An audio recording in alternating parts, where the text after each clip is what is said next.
problem.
Assalamualaikum warahmatullahi wabarakatuh.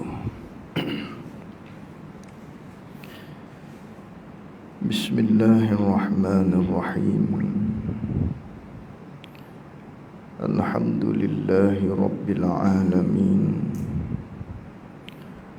Wassalatu wassalamu ala ashrafil anbiya'i wal mursalin wa ala alihi wa sahbihi ajma'in. Allahumma faqqihna fid din wa 'allimna ta'wilih. Allahumma faqqihna fid din wa 'allimna ta'wilih. Allahumma faqqihna fid din wa 'allimna ta'wilih. Allahumma nawwir qulubana binuri hidayatika kama nawwaltal arda binurika syamsika amadan abada. Birahmatika ya arhamar rahimin. Rabbi shrah li sadri wa yassir li amri wahlul 'uqdatam min lisani yafqahu qawli. Allahumma salli wa sallim ala sayyidina wa maulana Muhammad.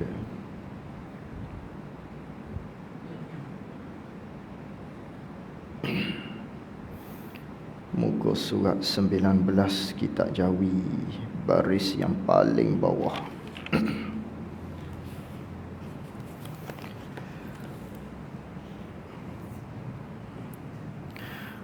Qala al-muallif rahimahullahu ta'ala wa nafa'ana bi'ulumihi wa bi'ulumina fid daraini amin.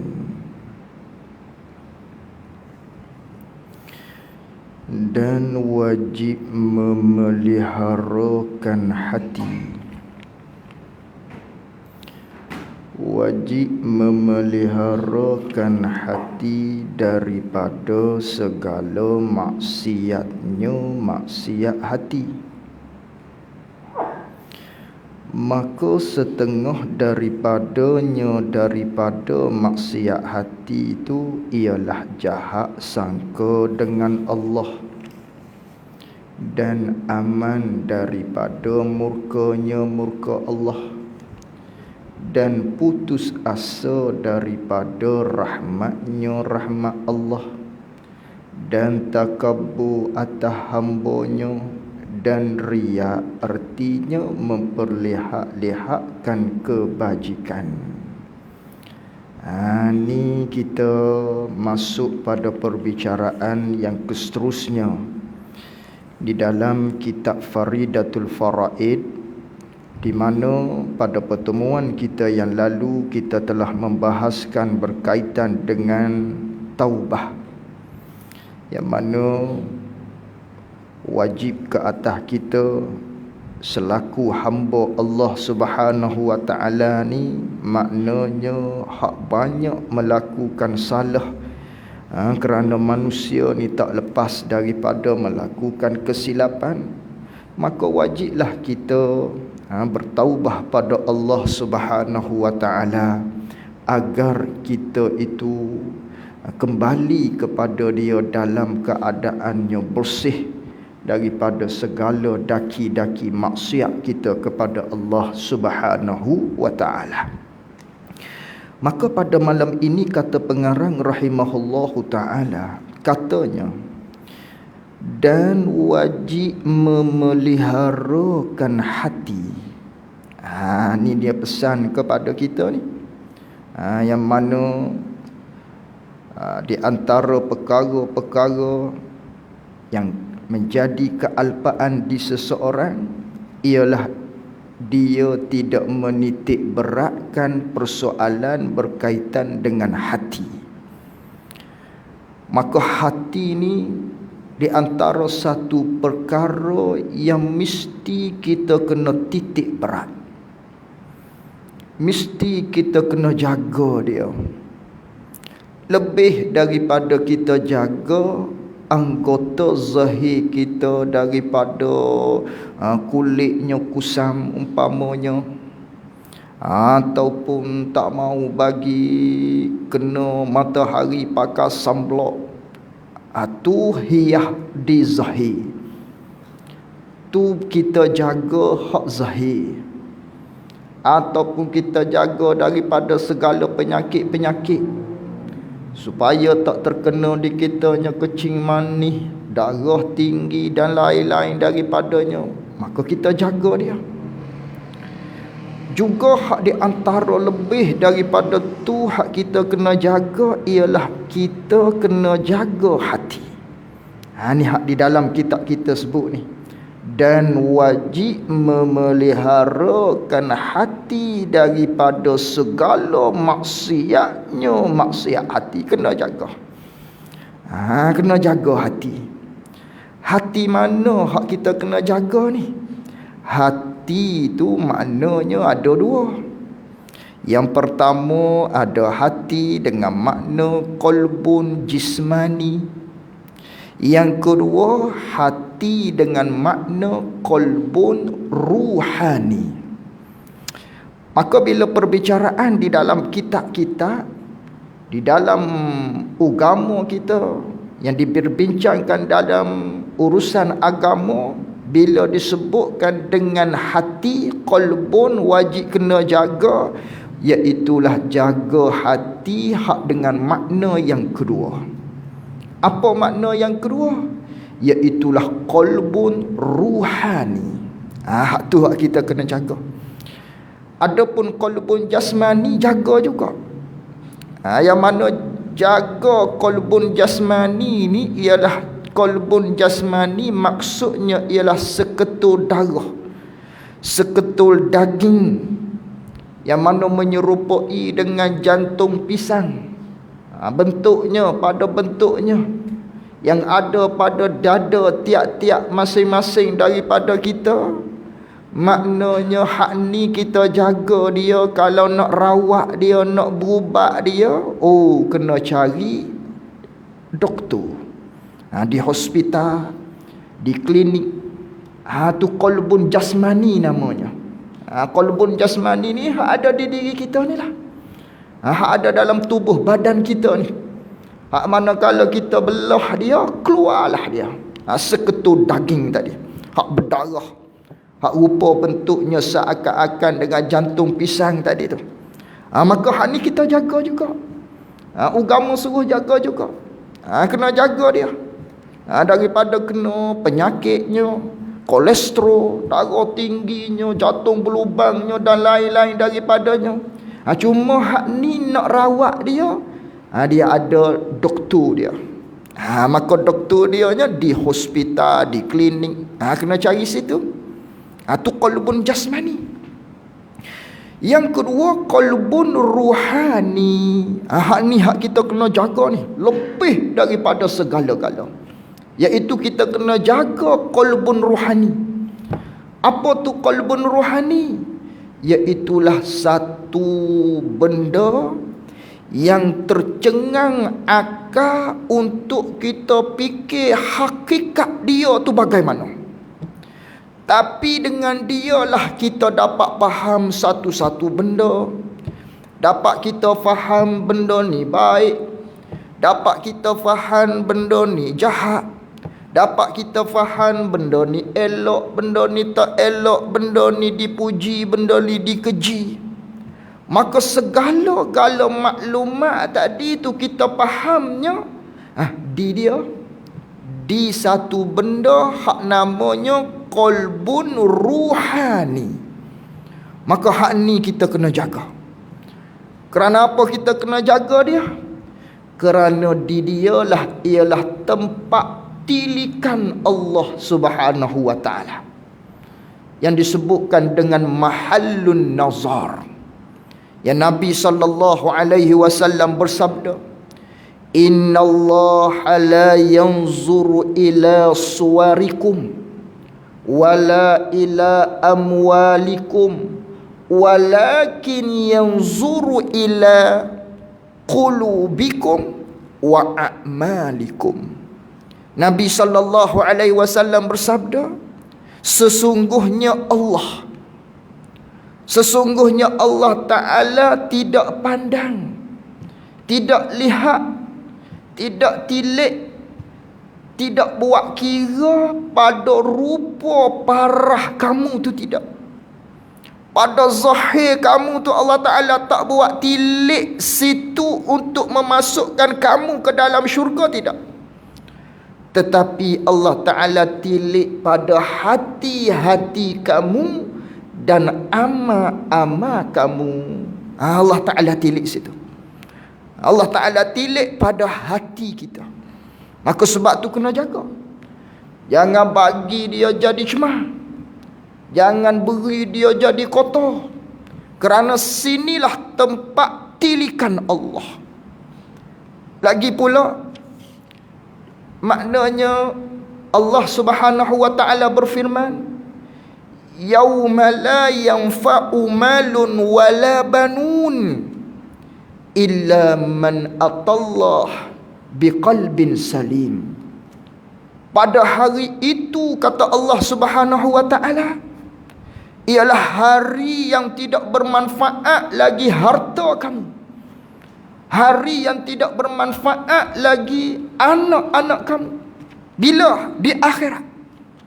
Di mana hari akhirat ni ialah hari harta kita tak manfaat dah ketika tu.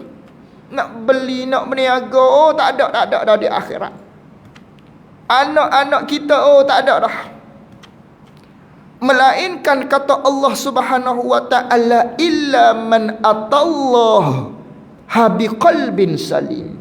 Melainkan yang bermanfaat sungguh-sungguh pada ketika tu, pada hari akhirat ni, iaitulah mereka yang datang kepada Allah dalam keadaan hatinya yang bersih, hati yang sejahtera, hati yang selamat, hati yang sehat, hati yang sejahtera daripada kesyirikan, hati yang sejahtera daripada segala maksiat, hati yang sejahtera daripada segala sifat-sifat hati yang berupa kemaksiatan kepada Allah Subhanahu wa ta'ala. Hati ni hak manfaat di akhirat kelak. Maka kerana tu kita kena jaga dia. Jangan beri dia sakit, jangan beri dia kena virus, Jangan bagi dia kena maknanya kotoran-kotoran, maksiat-maksiat, daki-daki, berkarat dan lain-lain daripadanya. Kerana apa? Kerana di sana ialah satu perkara yang penting yang membawa kita untuk berjaya di akhirat, iaitulah hati yang bersih. Kena jaga dia. Lagi pula, hati ni ialah raja. Seumpama dengan raja dia ni. Ataupun kita kata kalau bahasa kita, seumpama kalaulah di surau ni dia tu seperti dengan bilik tepak elektrik, tepak suih. Kalaulah tekan suih, nyalalah lampu. Tekan suih hak ni, nyala berpusinglah kipas. Begitulah hati. Maknanya hati ni ialah raja bagi segala anggota-anggota kita. Yang mana Nabi SAW bersabda, "Inna fil jasadi mudghatan iza saluhat saluhal jasadu kulluh wa iza fasadat fasadal jasadu kulluh ala wahiyal qalb." Nabi SAW bersabda bahawasanya ada pada diri kamu tu, pada tubuh kamu tu satu seketul daging. Yang mana kata Nabi SAW, ianya kalaulah baik, maka baiklah anggota-anggota yang lain. Seandainya dia ni jahat, maka jahatlah anggota-anggota yang lain. Apa tu? Hak Nabi kata kalau baik dia, baiklah yang lain. Kalau Nabi kata kalau jahat dia, jahatlah hak lain. Itulah kata Nabi SAW, qalbu, iaitulah hati ruhani kita. Yang mana Abu Hurairah radhiyallahu anhu berkata, "Al-qalbu malikun wal a'dha'u junuduh, fa iza tabal maliku tabat junuduh, wa iza khabusal maliku khabusat junuduh." Hati ni kata Abu Hurairah radhiyallahu anhu, ianya diibaratkan serupa dengan raja lah. Yang mana anggota-anggota dia ni, anggota-anggota kita ni ialah seperti tentera-tentera bagi raja. Maka apabila raja tu baik, hati tu baik, maka tentera-tentera, askar-askar dia, rakyat-rakyat dia tu akan jadi baik. Kerana rakyat ataupun tentera, askar, dia akan patuhi apa hak diperintah oleh raja.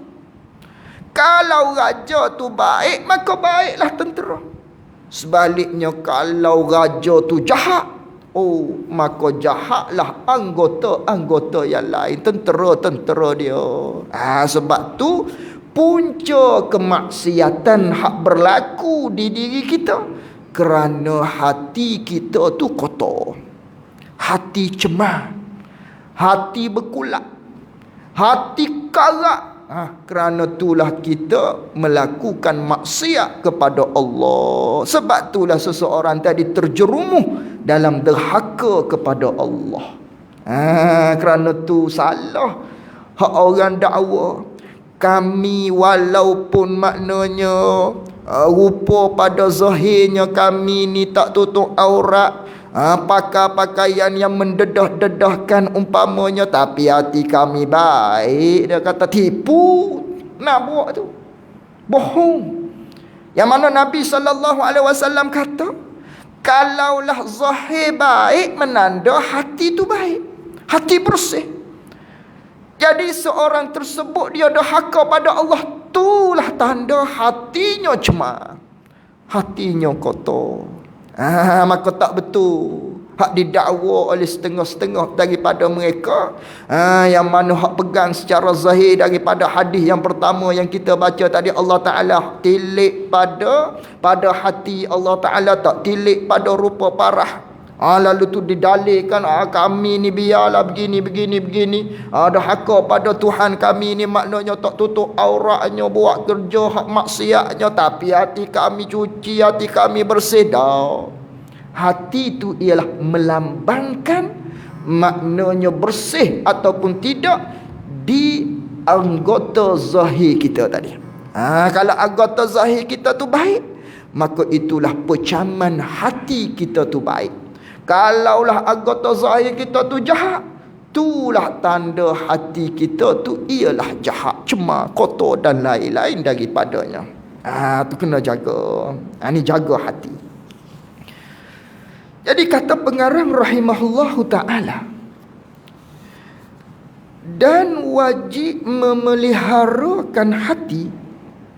Wajib kita kena pelihara hati kita ni daripada segala maksiat hati. Kena jaga hati kita daripada maksiat hati, daripada segala bentuk derhaka hak rupa hati. Kena jaga. Ni khususnya nak mengaji dia dalam kitab-kitab tasawuf lah. Umpamanya kitab penawar bagi hati, di sininya siapa? Ustaz Hafizi duk mengajar dia.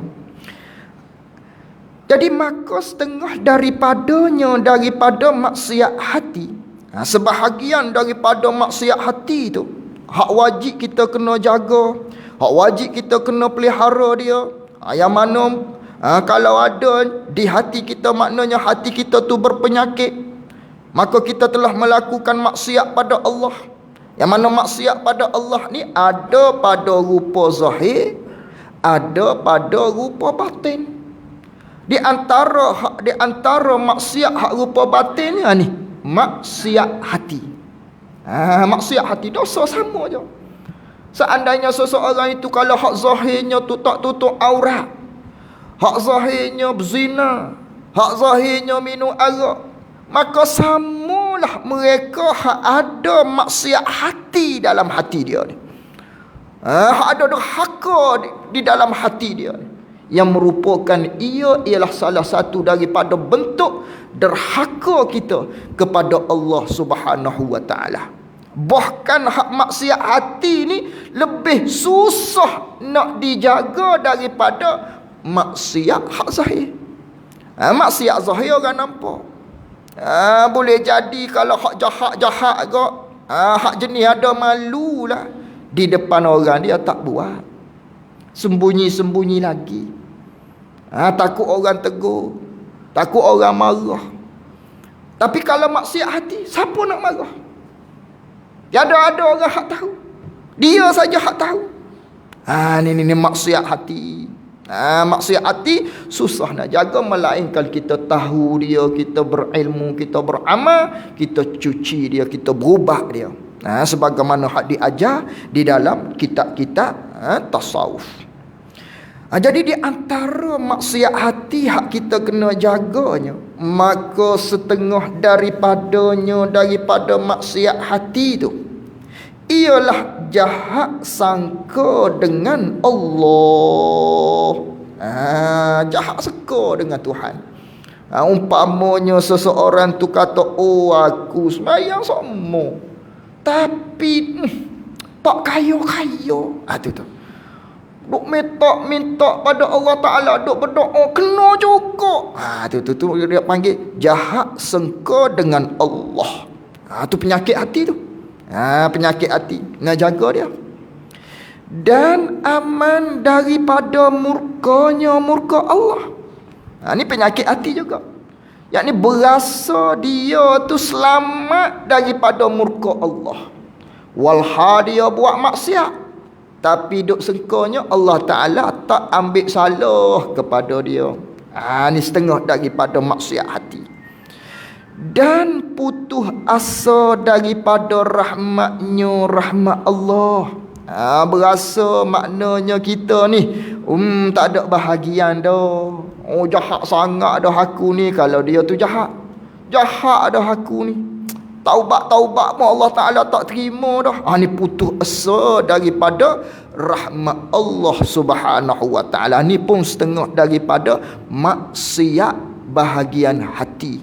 Kita duk putus asa dengan rahmat kasih sayang Allah Subhanahu wa Ta'ala. Ni maksiat hati.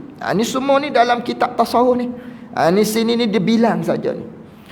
dan takabur atas hamba Allah. Takabur, ni maksiat hati. Dan ria, apa tu ria? Artinya memperlihat-lihatkan kebajikan seseorang, nunjuk dengan amal kebajikan hak dia buat, suruh orang lihat, supaya orang puji dia, tu panggil riak. Dan ujub, apa ujub? Artinya tercengang, maksudnya hairan diri, berasa dia ni tak ada dah alim, rasa hairan dengan diri sendiri. Kalau ni sebab buat ibadat, banyak aku buat ibadat, tu panggil ujub tu. Dia tak ada merendahkan orang lain, dia mari berasa diri dia tu, banyak aku buat amal hari ni, banyak aku baca Quran hari ni. Tu ujub nama dia. Tu boleh membakar segala amal hak kita buat tadi, jadi sia-sia. Tu ujub. Ujub artinya tercengang dengan taat seseorang. Ni maksiat hati ni. Dan dengki, dengki ni maknanya cita dalam hati supaya kawan kita ataupun saudara kita tadi hilang nikmat hak Allah Ta'ala beri kepada dia. Tu panggil dengki. Nak suruh orang tu hilang nikmat. Kalau kata nisbah berniaga, biar dia tu tak laku, tu panggil dengki nama dia. Ni maksiat hati. Dan dendam, lahir daripada dengki, mari dendam, bagi rasa nak marah pada seseorang. Dan azam, atas mengekali maksiat, cita dalam hati nak ulangi maksiat. Ini semua ialah maksiat hak berupa maksiat hati nama dia. Dan sayang dengan barang yang diwajibkan oleh Allah Ta'ala. Apa dia? Hak kita sayang daripada benda hak Allah Ta'ala perwajib ke atas kita, daripada zakat dan lain daripada zakat. Apa lain daripada zakat? Seperti nafkah kepada anak kita, nafkah kepada isteri, saya nak bagi. Sedangkan hak tu Allah Ta'ala perwajibkan, beri zakat, beri nafkah kepada anak, pada isteri, maka dia sayang, kupik dia hati dia. Itu nama maksiat hati. Maksiat hati. Dan jahat sangka dengan makhluk, jahat sangka dengan saudara-saudara kita, maknanya kita sangka jahat kepada seseorang, tanpa ada bukti, tanpa ada dalil, tanpa ada maknanya tanda-tanda dia tu bercuri, kita tuduh dia curi, kita sangka dia jahat, kita sangka dia curi. Tu panggil tanpa ada dalil, kita sangka jahat pada dia. Ni semua maksiat hati nama dia. Dan menghina akan dia, akan makhluk. Kita pelekeh saudara kita, kita pelekeh tu dengan ketiadaan jalan syarak. Kita bodoh, kita hina seseorang tadi. Dan memudah-mudahkan dengan maksiat. Maknanya kita buat maksiat dengan tidak ambil peduli. Ni dosa kecil jah, ni dosa kecil jah, tak apalah, apa ni kita taubatlah. Tu memudahkan, maknanya dengan maksiat hak kita lakukan. Ini semua ialah bagaian daripada maknanya sifat-sifat hati hak dicela oleh Allah Subhanahu Wa Taala, yang wajib kita kena jaga dia. Tu wajib kita kena pelihara. Maka huraian satu-satunya hak tu kita kena pergi kepada ilmu dia lah, iaitulah ilmu tasawuf. Kata pengarang rahimahullahu ta'ala,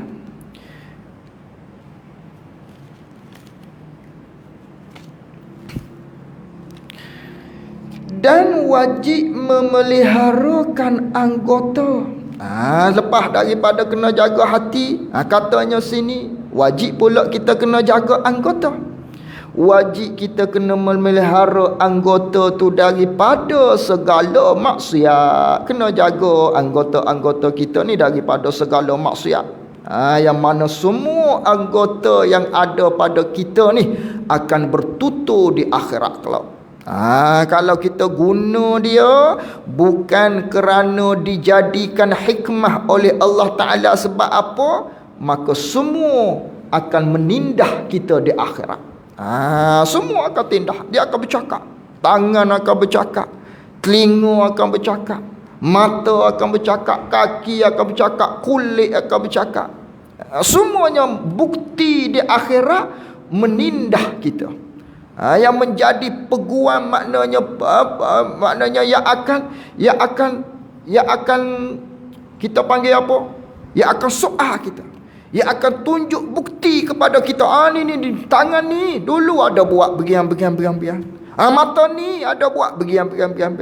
Maka pada ketika itu kita tak boleh nak sembunyi daripada maknanya pengadilan Allah Subhanahu wa taala. Maka kerana tu kena jaga anggota kita ni. Mata, tangan, telinga, kaki dan lain-lain daripadanya. Kena jaga daripada segala maksiat.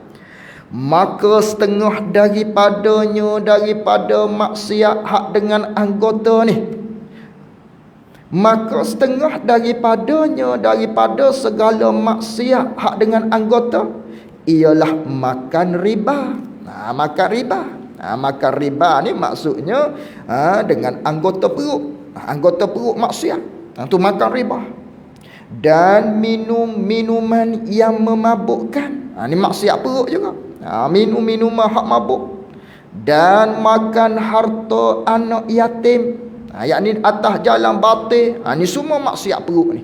Dan makan tiap-tiap barang yang mengharam oleh Allah Ta'ala akan makan barang tersebut. Tiap-tiap benda hak Allah Ta'ala larang kita makan, jangan makan. Kalau makan benda Allah Ta'ala haram makan, Allah Ta'ala pengharamkan makan, maka tiba-tiba kita makan, itu maksiat perut namanya. Maksiat perut. Makan riba, minum-minuman hak mabuk, makan harta anak yatim, makan makanan hak diharamkan oleh Allah Ta'ala. Dan mengupak. Ni maksiat apa mengupak? Maksiat lidah. Dan mengacung-ngacung. Ni semua maksiat lidah ni. Dan dusta, bohong, maksiat lidah. Dan memaki, maksiat lidah juga. Dan melaknat, mencela orang, melaknat orang. Itu semua maksiat dengan lidah. Dan memandang kepada perempuan ajnabiyah. Ni maknanya maksiat penglihatan. Maksiat dengan mata. Tadi maksiat dengan lidah, iaitulah kita bercakap, bohong, maki, melaknat, mengupak, mengacung-ngacung. Ni hak dengan mata.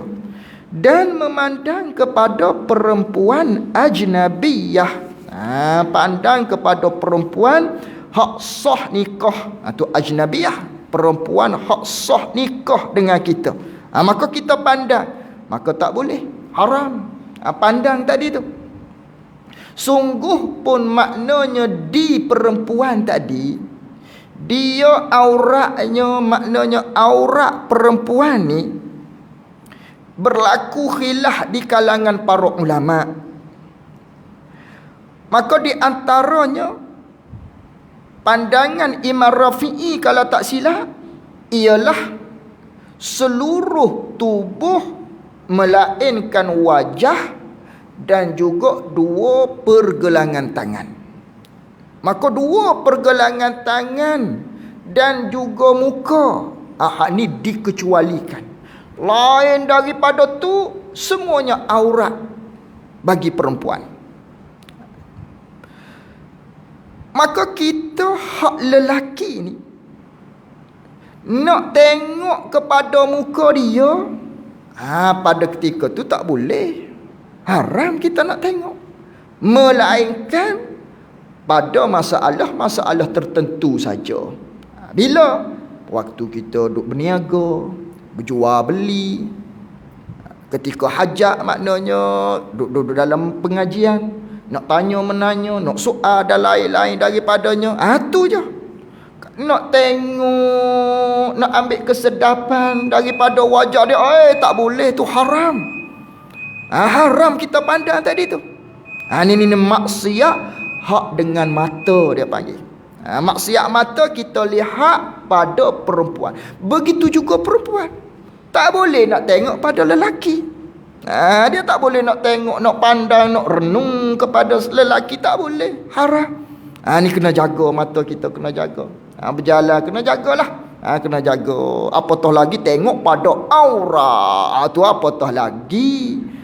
Ni nak tengok pada perempuan sendiri tu pun tak boleh dah. Tu haram tu. Tak boleh. Ni melihat, memandang kepada perempuan yang ajnabiyah. Begitu juga sebaliknya, perempuan memandang kepada lelaki. Dan beliau, ayat ni, dan memandang kepada beliau. Kepada beliau ni maksudnya anak muda. Anak muda yang mana hak tidak tumbuh lagi misah dan juga janggut. Itu dia panggil beliau. Anak-anak muda hak beliau. Maka pandang pada dia haram juga. Tapi bila jadi haram tu, pandang tu dengan ingin, hak tadi tak. Hak pandang pada perempuan tu tak kait, tak syarat. Pandang dengan ingin ke, dengan syahwat ke tak syahwat, tak boleh semata. Haram kita pandang. Adapun di beliau, di anak muda ni, ataupun kalau hak perempuan, di sama-sama perempuan, hak jenis muda-muda ni, maka pandang tadi itu dengan ingin, pandang dengan syahwat, ni baru hukumnya haram. Tu dia panggil maksiat dengan mata. Maksiat anggota dengan mata. Dan kepada aurat, pandang kepada aurat, sama ada aurat lelaki-lelaki atau perempuan. Kita sama-sama lelaki, pandang maknanya aurat sama-sama lelaki, haram. Tengok pohon lelaki sama-sama kawan-kawan kita dalam dom ke, kalau hak jenis asrama, ataupun ketika mandi, pusat-pusat bujit, tubik, jelek misalnya nak pergi mandi, tak boleh dah pandang tu, haram tu. Kita dedah ke pun tak boleh. Laki sama laki tak boleh, tak boleh. Perempuan pun sama-sama dia, aurat sama-sama dia. Tu tak boleh berlaku. Tak boleh duk tengok aurat mengaku, maknanya tak boleh. Tak boleh tengok aurat sesama kita, tak boleh semuanya. Dan mendengarkan mengupak. Dengar mengupak. Ni maksiat dengan telinga. Kita dengar orang duk mengupak, kita pun dengar juga, kita dengar juga. Kita tak mengupak. Tu maksiat kita dengan pendengaran, dengan telinga. Kita duk dengar orang duk mengupak. Tu maksiat dengan telinga. Dan mengurangkan pada sukatan dan timbangan. Ni jenis orang hak berniaga. Maksiat tangan dia panggil. Berniaga tapi nipu. Maksiat dengan tangan, dia kurangkan cupok, dia mengurangkan timbangan kilo, tak cukup kilo dan lain-lain daripadanya. Ini semua dilaknat oleh Nabi kita sallallahu alaihi wasallam, oleh agama. Dan khianat dan mencuri, itu semua dengan anggota tangan. Dan memukul, itu maksiat tangan. Dan membunuh dengan tiada sebenar, ini semua dia panggil maksiat dengan tangan. Dan berjalan kepada yang diharamkan, ini maksiat dengan kaki. Dan zina dan lewat, dan mengeluarkan mani dengan tangan, ini maksiat, dia panggil maksiat faraj. Maksiat anggota kemaluan, zina, lewat, ataupun mengeluarkan mani. Tapi keluar mani hak haram ni dengan tangan. Guna tangan, keluarkan mani guna tangan. Tangan siapa? Lain daripada halilahnya. Lain daripada halilahnya. Halilah bagi seseorang. Halilah ni apa halilah? Tengok di tepi tu. Qauluhu halilahnya. Arti halilah ni perempuan yang halal baginya, bagi seseorang tu jima' dengan dia, dengan perempuan. Siapa? Daripada isteri dan sahaya yang perempuan. Jadi sekarang ni sahaya perempuan tu tak ada dah. Maknanya halilah ni isteri lah. Maknanya kalau keluar mani, mengeluarkan air mani tapi dengan tangan isteri, tak apa. Ni dikecualikan, tak apa. Ini halal maknanya. Dibolehkan, diharuskan. Tapi kalau lain daripada tu, tak boleh. walau dengan tangan sendiri sekalipun. Ini dosa besar. Setengah daripada dosa besar mengeluarkan air mani dengan tangan, kecuali tangan isteri sahaja yang dibenarkan, ataupun tangan sahaya. Cuma sahaya ni tak ada dah sekarang, tu panggil halilah. Lain daripada tu tak boleh, haram, dosa besar. Dan menderhakakan dua ibu bapanya.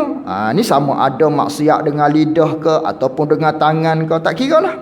Tu derhaka pada dua ibu bapa. Dan lari daripada berperang dengan kufar. Lari dalam medan perang ni dosa besar juga ni, maksiat kaki. Dan memutuskan rahim, memutuskan hubungan silaturahim, dan menzalimkan makhluk, bunuh binatang, bunuh manusia, menzalimkan binatang, menzalimkan manusia, tak kira lah. Ini semua ialah maksiat dengan anggota yang wajib kita kena jaga setengah daripadanya.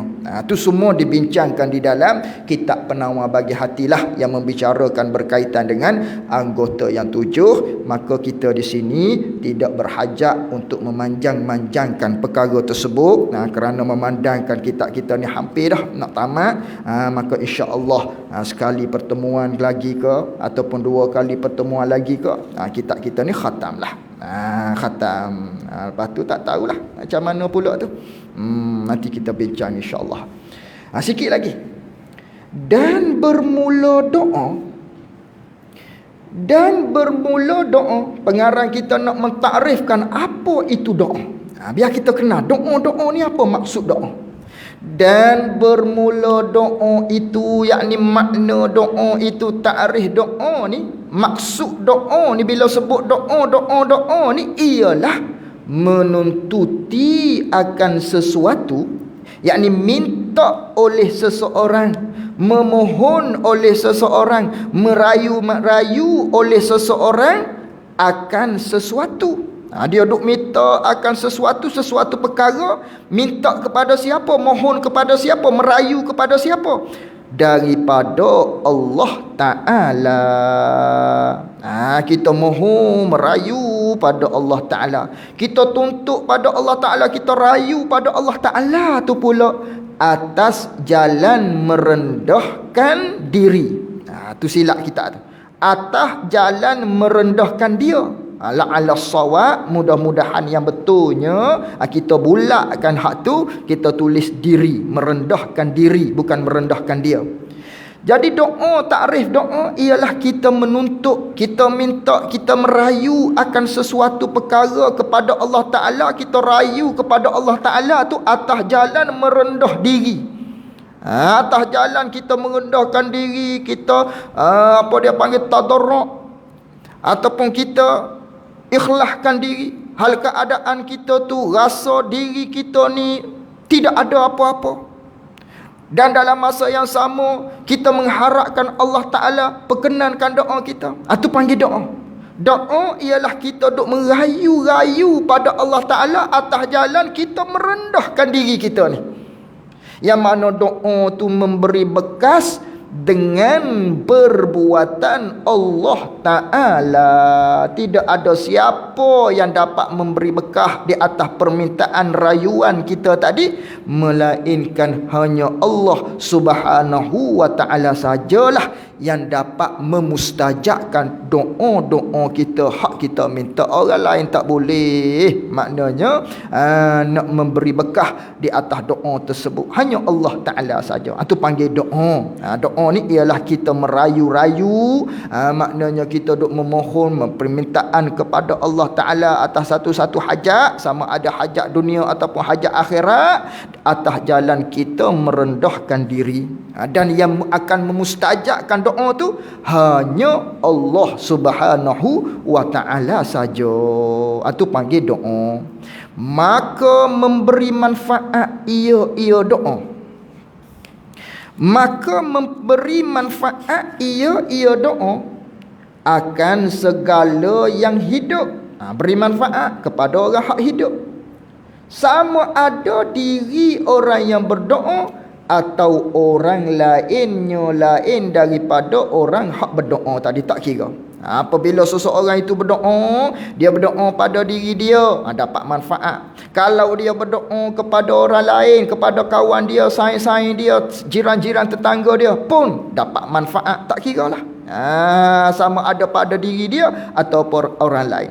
Dan akan segala yang mati pun dapat manfaat juga. Kalau kita berdoa kepada si mati, dapat manfaat. Jika berdoa ia seorang itu bagi mereka itu segala yang mati, maka dapat manfaat. Tak kira pada diri kita ke kita berdoa dapat manfaat, pada diri orang lain ke kalau kita berdoa dapat manfaat juga, ataupun kita berdoa kepada si mati pun akan dapat manfaat kepada si mati tadi.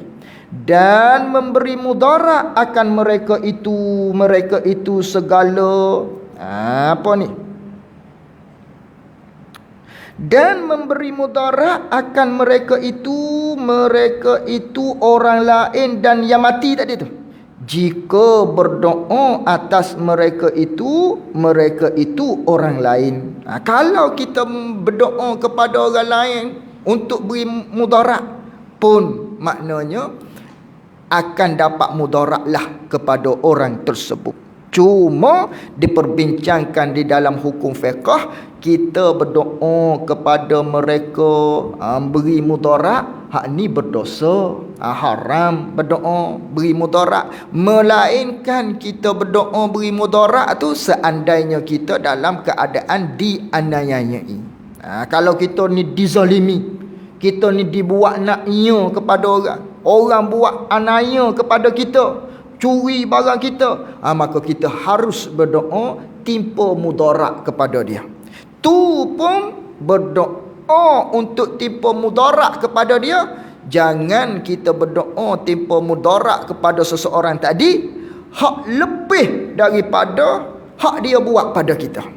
Maknanya kalau kita nak berdoa beri mudarat pada dia, kalau dia mencuri barang kita, katakan kita berdoa pada Allah, ya Allah, hak mana mencuri barang aku tu, maknanya engkau balaslah dengan balasan yang setimpal. Tu harus.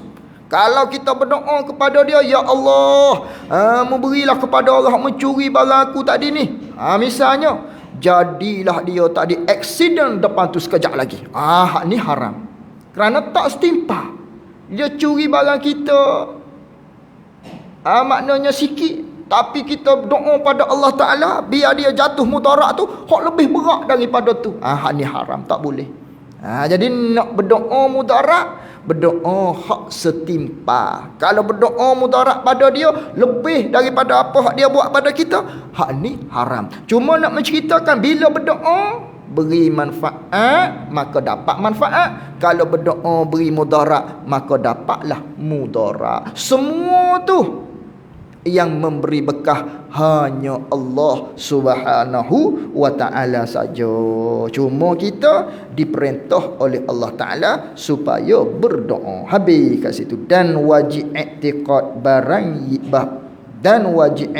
bahawa sesekalian barang yang lain daripada Allah Ta'ala dan segala sifatnya itu binasa sekaliannya.